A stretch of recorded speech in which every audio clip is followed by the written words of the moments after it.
An exclusive story from Axios says that officials within the Democratic Party believe that the Biden administration's stance on the war in Gaza may have cost Kamala Harris a significant amount of support in the 2024 election. This goes back to this extensive research conducted by the DNC for an autopsy report to determine what went wrong for the party. That report was supposed to be released publicly, but late last year, the committee made the controversial decision to keep it private for some reason.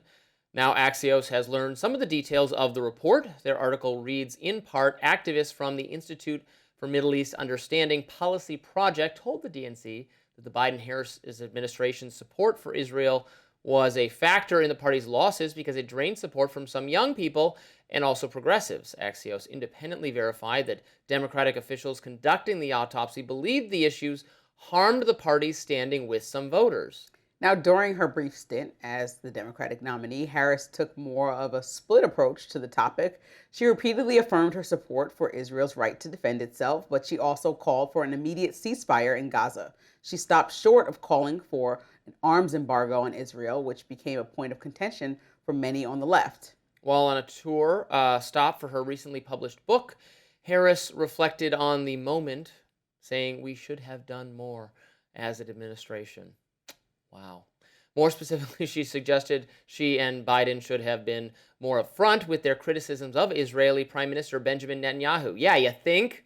Online, the report Axios led to a lot of debate. Journalist Astrid Herndon says, biggest thing Dems could do for their current position, in my opinion, is have true moral convictions.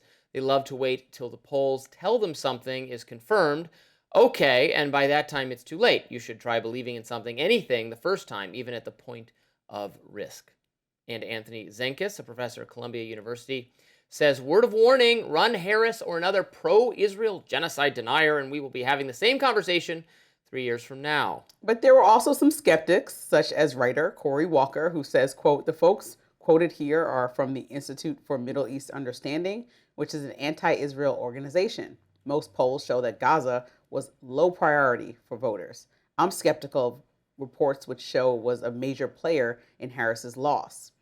Now, there's been a growing number of calls from the left demanding that the DNC release its autopsy report in full. But as of now, there's no indication that the committee plans to do so. Release the report. This one I'm in favor of. Release the files. Release this one.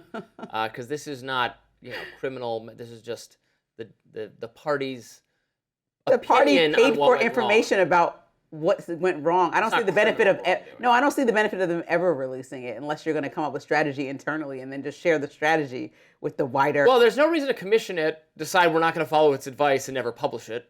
So okay. I don't care one way or the other. It seems obvious to me that Kamala Harris's views on Gaza and Israel did hurt her. Michigan is one of the two must-win states.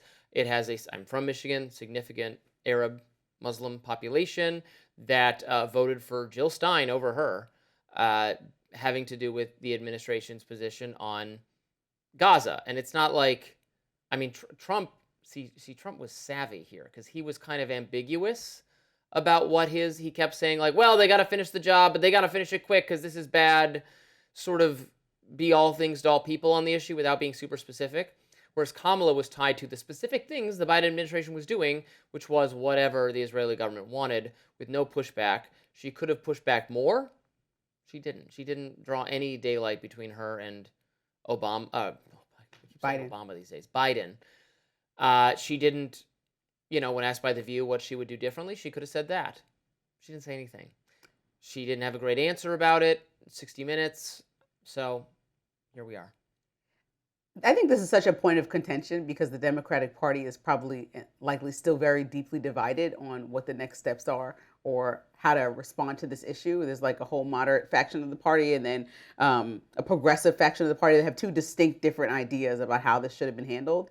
I think Kamala was in a really precarious situation because, as I mentioned before, she's literally still the vice president under Biden. He has already made decisions, and if they were that harmful in her mind, that would be your opportunity as the second in charge to speak up adamantly about not doing these things. And so since that was not done, how can you defend? Either way, damned if you do, damned if you don't, because if you say you would have done something differently, why are you sitting back while not watching things happen differently. And if you say you would do it exactly the same, well, that was the answer that kind of tanked her on The View. I don't think that that's enough there, even though it was probably one of the biggest stories of the last decade about what was happening and the way that we understood news and saw daily updates outside of what mainstream media told us. I still think when people think about back to the election and when we look at the poll results about why people that weren't even Trump supporters as far as personality and behavior, but just about policies, thought that Trump was a better choice than Kamala. A lot of people in those polls specifically referenced that they needed more money and they thought that he would fix the economy. So when you talk about the tide that turned in some of those swing states, I don't know that all of them outside of Michigan had to do with the relationship with Israel and Gaza and the U.S.'s relationship to it. I think it was significant, but when you talk about winning, a decisive factor, but it was on the list, and people picked their top issues. A lot of people were still talking about the economy. So, I just think like there was a lot that could have been done differently. Remember, we were being bombarded on social media at the time with images, video of people being blown to pieces. It was, I didn't want to see them. It was awful. Yeah. Constantly.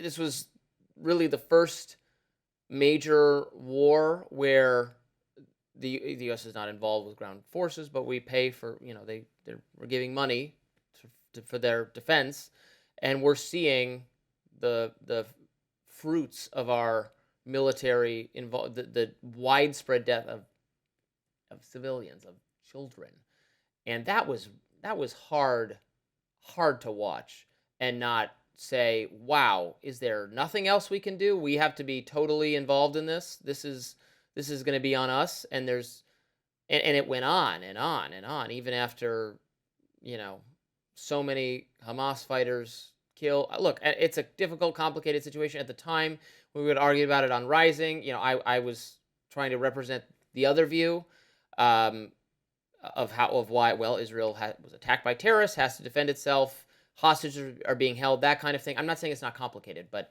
I think it hurt to just see the images of people being blown apart that we're paying for. And then to see her recently on her book tour say things like Biden gave a blank check to Israel when she sat right there. He did. No, I know, but she's now has all this retrospection that's so beautiful to see about how she would run a new campaign. And it's like, people wanted to know. No idea what was going on. Well, people wanted to know like what she actually felt. Like what remember that whole thing about the disconnect? If that was a moment where she would have said, here's how I truly, genuinely, here's how I feel versus what the standard of our country and our relationship to Israel has been versus what I think is the right thing to do. Here's how I feel. Maybe that would have been that moment of connection where people are like, okay, she's also struggling with how to respond to this. Well, yes. And I said this at the time. I suspected that she might have been just as pro the Israeli government as Biden, and then more so if she'd been in charge. I don't know why she would have necessarily been harsher on them. I don't know why anyone would think that. She has close ties with the Israeli government as well. Her husband is Jewish. She's participated in events with the Israeli delegations in the it was not my assumption that her policy would be any different unless she was going to come out and say it was different. Right. So I don't know why anyone would assume that, which is fine. But then just say that. Say, no, we're standing by Israel. This is important. This is what we believe. It speaks to what came up in this report we're never going to see. Just tell us what you actually believe. Right. Like, don't leave it ambiguous. People want authenticity for sure. Up next, the Daily Mail is getting dragged deservedly for calling certain tourists in Mexico spoiled amid the cartel chaos in the country. We'll be right back after this.